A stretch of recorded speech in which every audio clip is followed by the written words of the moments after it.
Thanks for the support as a channel member, Mongu Gaming. Right, how do we put a positive spin on this? If this episode goes well, we're probably safe from being relegated. This is a hard league.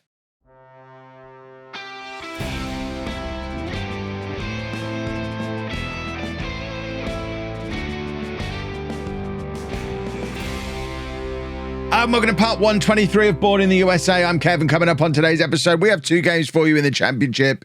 We're at home against Hartford and away against Philadelphia. Since you were last with me, we've continued our frustrating form. Weirdly, we're winning our away games and losing our home games. It's almost as if the comment section, the home fans have turned on me. But it's ongoing weird form. The last time we won at home was in the last episode against Orange County. We then got the draw against DC United, beat Oklahoma away from home, then lost at home to Las Vegas, beat San Diego away, lost to Kansas City at home, beat Tampa Bay away, and then lost to LA Galaxy 2 at home. So on that basis, you'd expect us to lose against Hartford and beat Philadelphia. But I'd quite like to end this weird run of form that we've been on and pick up a couple of victories. This is what the league table looks like. 31 games gone, 15 remaining. We're 8 points outside of the playoffs. We've got this weird situation in the playoffs where LA Galaxy can't be promoted because their parent club are in the Premier League. So, I mean, that does us well. If LA Galaxy are going to finish in that top six, it means we just have to aim for top 7 rather than top 6. It turns out at the moment, Orange County and Philadelphia are both on the same number of points anyway, and that is 8 ahead of us. So we've got a lot of work to do. It's not all over yet. We're not going to get relegated. We're probably going to finish mid-table, but a couple of wins today, and we might just give ourselves a chance to push into those playoffs. We've also had a transfer window since the last episode. Didn't really get much done. We had one player leave out on loan. One of the youngsters has gone out on loan to go and live in the dream town of Seacoast United. And we've got this guy in, Ryan Richards, who's a Welsh former under-21 international, who I've brought in mainly based on what he did last year playing for Preston in the English Championship, where he got 9 goals from 9 starts. So we've brought this guy in. He's struggling for match sharpness at the moment, so we're probably not going to play him today, but he may well play in the second of today's 2 episodes, as he's literally only just signed, so we need to just bed him in a little bit first, but you'll probably see him soon enough. There he is, hovering down on the bench. I mean, he's fit, but he's not match fit, so I want him to play a couple of under-23s games first, because otherwise he's just not going to look any good. And then I'll decide I don't like him and I'll never play him. So let's get him in some under-23s matches. And then hopefully he'll be ready for the next match. If not, you'll see him in the next episode. But there should be a game. I think there is a game. How do we? There you go, under-23. I knew it was on there somewhere. Is there a match? Yeah, there's a match tomorrow. So he'll play in that friendly against Southie United or Southie FC. Fingers crossed, get some match sharpness into him, and then we'll have him ready for Philadelphia. So this is the team for the game against Hartford. We've got Rosales in goal, a back four of Nix, Mitchell, Corby and Akers, Allen and Rochester in midfield. Ignore these dotted lines. Let's just pretend they're not there. Pardo and Robinson out wide, and then Davies and Pearson up front. I would like to win a football match at home, please. If not, I'm going to use this as justification for why we need a bigger ground, because the one thing that pretty much every team in this league have got that we don't have is a big home ground that they can fill with loads of fans cheering them on. We don't have that. We have a 3,000 capacity stadium, which, I mean, we do fill it every single week. We fill this ground, but I do feel like we'd be better placed to push on as a football club if we had 15,000 capacity, 20,000 capacity ground that we were sometimes getting 10,000 people in, getting ourselves ready for the Premier League. 3,000 people, it's just not enough to give us that home advantage, I don't think. Although I guess it is a unique playing situation for most players in this league. But we need a bigger ground. Obviously, we've got the money coming in this year from the advertising money, the sponsorship money from being in this league. We're now pretty comfortable we're going to be in this league next year as well. So that £2 million that was coming in this year becomes £4 million over the next year and a bit. And all of a sudden, we can start thinking about ways that can be reinvested. reinvesting it into the first team squad, obviously, but also with the ground, with the off-field infrastructure, things like training facilities, youth facilities, getting that youth intake up to scratch. It's not going to be a quick fix to get this team ready for the Premier League. A few people have commented that it's a little bit weird and might show that the database is a little unbalanced because the 20 teams that are in the Premier League are the current MLS teams. We're 20 seasons into this save and no one's really made the breakthrough and no one's really fallen out because I guess the money that's involved is so significant that it makes it very difficult for anyone to break in or likewise. So I don't know, it's going to be a tough one.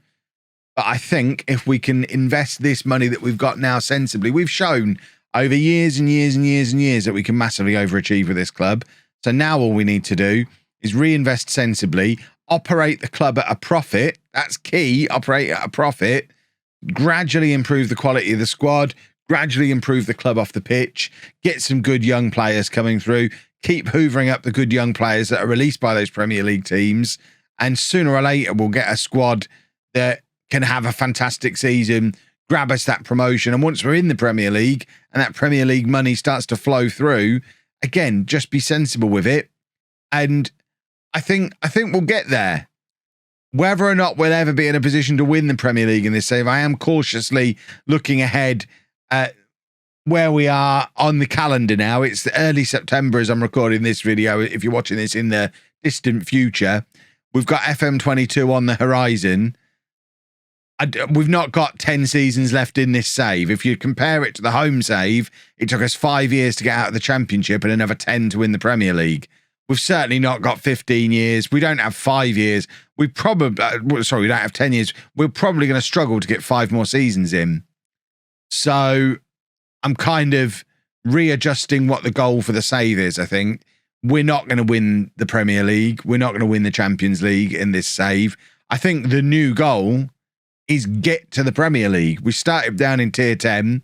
The story obviously all started with Goran Pavlov having his Premier League club ripped away from him and being thrown down into the 10th tier. I think we consider this a success because of the time constraints that we're in as and when we reach the Premier League. And I think we probably call it a day on the series there, so at least we can have some closure on the series, because what I don't want to do is get to the Premier League in 3 years' time and then end the series because of the FM22 beta's dropped and we're 11th in the Premier League. That'll feel unfinished to me. And because it's pretty clear we're not going to win the Premier League now in the time that we've got left, I think if we readjust our goal to the goal is reach the Premier League, then we can end on a high as and when that happens. And I'm pretty confident that can happen before we hit FM22. Let me know down in the comments. I mean, I'm probably not going to change my mind on that because I think it's important for me to end the story, not just stop making videos in the series. I think we need to complete the story. And part of me thinks, based on how this save has gone, the most perfect way this series could end is winning a playoff final to get into the Premier League. I mean, that would feel like a Champions League win in this save based on how the playoffs have been all the way through. If we could end on a playoff final win, oh, that would be a moment, I think. So that's probably our best chance of ending on a real high now. So that's what we're going to try and do. I've messed up this substitution because I'm waffling through my little pre-prepared speech that I've got because, yeah, we're going to run out of time. It's pretty clear we're going to run out of time. So rather than just running out of time, let's do what we can to tell a complete story. And I think that's the best way to do it. But in the meantime, we're not losing. There's 10 minutes to go in this home match, and we're always losing home matches at the moment. If we can grab a winner here, then we might even do it this year. I might completely change my mind. If we go up this year, I'm probably going to completely change my thoughts and decide to go and win the Premier League. Torres has just got the ball in the back of the net. It's that's 2 disallowed goals we've had today. We've had the opportunities to win this match, but the universe is conspiring against us to not let our goals stand. And frankly, I'm pretty upset about it. It's 1-1, still 10 minutes remaining. We don't need to see the decision because if it turns out the decision was wrong, that's going to really, really upset me. Mitchell with the in-swinging corner. And Corby's, I think it's Corby. It's not. It's Axel Torres who's just come off the bench. Grabs us what will hopefully be a winning goal on 84 minutes. This would make it back-to-back victories with an away game to come. And you know how good we are away from home at the moment. This could be the launching point for that charge towards those playoffs. The charge towards the dream ending. That's what we're looking for. That playoff win. I mean, I'm going to be so disappointed if we just win the championship next season. I'm not. I'm going to be delighted if we do that, and we'll just pretend the playoffs never happened. And we've conceded an equaliser anyway. I mean, they've done it. Hartford Athletic equalise is what the commentary at the bottom says. I mean, they don't deserve that. We just talked about storytelling. I mean, they absolutely do deserve it. The story of this match was us coming back and turning what looked like a defeat on its head. As it is, it's a draw, which I guess is better than the 0 points we were expecting. But now we've got to go away against Philadelphia, which on the one hand, it's away. We're quite good away from home at the moment. On the other hand, Philadelphia are a team who are right around us in the league. And these are the teams, this top half of the table, these are the teams that have been beating us all season long. So I'm not holding out a lot of hope of a result in Philadelphia, but stranger things have happened, I guess. Couple of changes forced on us then through injury. Joe Allen's picked up. They're just little knocks. Joe Allen's out for a couple of days. Robinson's out for 4 days. So Gentry comes into the midfield. Hatuka comes in up front with Davies moving out onto the right-hand side. Richards played an hour for the under-23s. Look at how much he's worth. He played an hour for the under-23s. He's still showing as not match fit or not anywhere near match sharpness. We've put him on the bench. We'll see him in this match. He will come on for sure, but still not quite time to start him, I don't think. We've got to ease him in gently. This is the problem with bringing people in pretty much on deadline day in January. Because remember, he's not played since last season. So it's getting on for, 9-10 months since he last played football until he played that under-23 game for us. So can't just throw him straight in. That would be crazy town. Right, Davies on the right-hand side, doing well, beats 2 men, and he's got himself clear and into a crossing position, plays it across to Pearson, it falls to Pardo, and there's a goal. We're 1-0 up. We love playing away from home. Great work from Davies on the right-hand side. Just the pace and the power to force himself forward. He picks it up inside his own half and just ruins, I guess, the left back and left winger for Philadelphia. It's a lovely cross. Pearson has his shot blocked, but Pardo's there backing up and grabbing us the goal. 1-0 to Bourne. Just, why can't we do this at home. Play well at home, you numbskulls. I'm looking around the ground and this is exactly, oh my word. This is exactly what I was saying though about other teams having these massive stadiums. Look at the size of this ground. And they're not close to filling it, but just the fact that it's such an enormous stadium, I don't know. I want this. We should have this by now. We're a championship team. We've just signed a lad who's been playing in the English Championship for the last season. He's going to come into a team that's got a ground that's too small for League Two, and it's just a bit odd, isn't it? We need to sort that out. That's got to be the big priority for this summer. That's a lovely ball into Pardo, who plays it into Davies.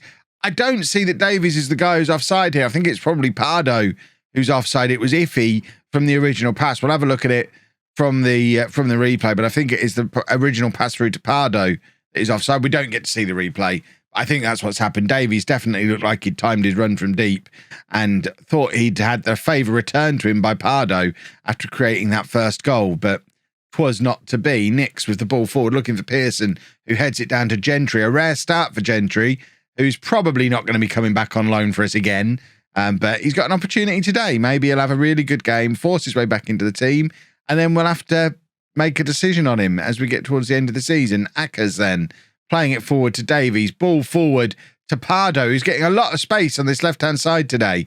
Pardo to Nix. Nix with the cross, looking for Davies, who's also very lively. I'm not sure what Philadelphia are doing in the wide areas, but our two most dangerous players so far have been our two wingers, who seem to be getting a lot of time and space. And Davies is in again, and Pardo is on the end of it again. And, I mean, they can't cope with our wingers.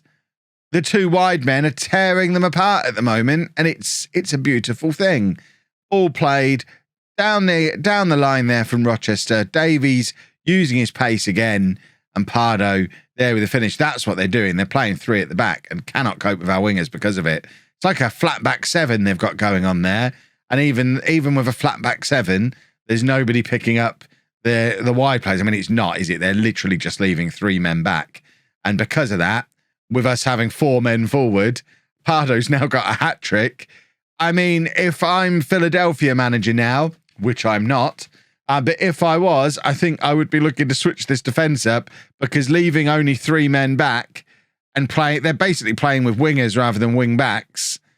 I mean, we are ripping them a new one, as it were, just by occupying these areas. We've got two strikers in the middle, keeping the three centre-backs busy. They've got no one in that midfield four who's offering any kind of defensive cover. And we're just time and time again getting men over and men in space in wide areas. Hatuka, now look at the space Davies is in again. Davies is through again, and it's a good save from their goalkeeper. They're not doing anything to adjust tactically to the fact that we're just ripping them apart. Mitchell with the in-swinger. Can everybody play this system against us? We can beat this system. We're good against this system. I mean, obviously, they'll presumably control the midfield eventually when they decide to start playing, because we've only got two men in there and they've got loads. But fingers crossed, by the time they figure that out, we'll be home and dry. And there you go, they've figured it out. They got a man in midfield there. But once again, we just clear it to the wide areas, and Davies has got all the space he needs to run into. Beats his man, who, remember, that's a wide centre-back that he's beating there. That's not a full-back. That's why he's skinning him over and over again, because he's up against a centre-back over there. Pardo's got the same on this side. They're so much quicker than the players who are theoretically supposed to be looking after him, and it's so weird. They are just leaving three men back and playing with wingers. Davies has got the ball again there, trying to play it forward to Pearson. That's the kind of pass that's not going to work today, because there's three big centre-backs up against Pearson, just taking him out of the game completely, which, I mean, they've got that bit right. They're just not dealing with these boys. Silly gooses. I mean, this might be the ideal opportunity to bring the new boy Richards on, who his natural position is as a false nine. I've brought him, he can play false nine or out on the wing. So either Hatuka or Davies, I think probably on the hour mark, we take one of those off and get the new boy on and have a look at him, unless Philadelphia force their way back into the game by then. We don't want to throw 3 points away by experimenting, but ultimately this is someone who's scoring a goal for every start he played in the English Championship last year. I think it's not much of a gamble, is it? The only gamble is on his fitness. Player quality-wise, we should have a good one on our hands here. Rosales with the free kick, the goal kick. Hatuka nods it down. Rochester getting loads of space in midfield, weirdly, despite the fact that they've got all those midfielders who should be stopping that from happening. But they're not. It's very strange the way Philadelphia are lining up today. They've got the ball off of Pardo there, and now they're in and they have grabbed a goal back. Maybe we'll rethink trying players out, and we'll just bring him on in a more natural 70-minute substitution. That seems to make a lot more sense. And you can see they have changed their system now, and they are all of a sudden taking care of our wide players much better. I mean, they've left it far too late to do it, and they're not left themselves with much in the way of an attacking threat, with just the one deep lying forward up front. And they're constantly swapping things around and trying different combinations, trying to work out what to do. But yeah, I think we've smashed them today. Right, we are going to bring Richards on the right-hand side. He can come on for Davies just to see if he can get any joy out there. Let's not compare him too directly with what we saw Davies do, because obviously he's now playing in a situation where there's somebody marking him. We're going to bring Baron on as well, and Mitchell can go out to left back. And fingers crossed, we can get something good out of Richards. We'll perhaps give him 10 minutes out wide and 10 minutes up front to see him in both positions, because Hatuka can just as easily drop out there. We're going to take off Pardo as well, who has definitely earned his money today with a fantastic performance. So Torres can go up front with Richards. Of course, Torres scored in the last game and has seen himself tumble down the pecking order since doing so, because Robinson's going to be back in for the next game. Davies has been great. Then we've got the new boy Richards as well. Hatuka started today. What's Torres got to do? Hatuka's going to score here. Quite nearly did. It's a decent effort from him. that goes just wide of that far post. 5 minutes to go in this game. We're still 3-1 up. I would like to think we're not throwing it away from here, but Philadelphia have looked much better since changing their system. Richards plays Hatuka in again. Hatuka beats his man. Can he find a cross? Cross does come over. It's a long one, though. Pearson had cut too far inside, but now Pearson gets the cross in, but there's nobody in the middle to get onto the end of it. It comes clear to Gentry, and now Gentry again to Rochester. Rochester playing it forward to Hatuka. We've got an overlap here if we can exploit these wide areas. Again, it is Hatuka, and there's Torres. And for the second time in the episode, Axel Torres comes off the bench and grabs himself a goal. He's got to be in contention as well. Josh Pearson, I know you lot hate it when I drop a striker who scored loads of goals for us, but you're seeing the kind of thought processes that I go through happen in real time. Josh Pearson, yes, he's been great. Yes, he's our current top scorer, both for this season and last season. But based on what you've seen in these 2 matches, he's the one of the 6 or so options we've got in that front 4. He's not really done anything in 2 matches. I mean, surely we drop him and put Torres in, who is scoring every time he comes off the bench. But when I do that and it comes to the next episode and Pearson hasn't played for a month, you lot are all going to be like, free Pearson! Because you haven't seen the decline. I'm seeing the decline. Pay attention. They've gone back to the 3 at the back. They've lost their minds. It was too late for. I mean, I guess they were just trying to throw an extra man forward and try and salvage something from the game. It was far too late for them to do that. And we've done them today. We have. It's a tactical masterclass from Kev. I mean, I've done the same tactic we've been using for 15 years. They've just come and done a tactic that doesn't work against it. It was absolute tactical suicide from them. That's what we've seen there today. But it does mean that the league table now looks like this. So, what's that? 13 games remaining. We're 7 points behind Orange County. We are definitely still in the mix. So, I think we're going to come back midway through this run. If we were completely out of it, I'd just bring you right through to the end of the season. And I mean, if form falls apart, and by then it looks like, yeah, we're not in it anymore, I probably still will do that. But if we're still in the mix, I'll show you a couple of these in-between games, and then we'll be back in the one after that to show the end of the season. And fingers crossed, we can find a way to sneak into those playoffs. If you've enjoyed that, please make sure you leave a nice big thumbs up on there for me. Subscribe to the channel for daily Football Manager videos. And thank you very much for watching.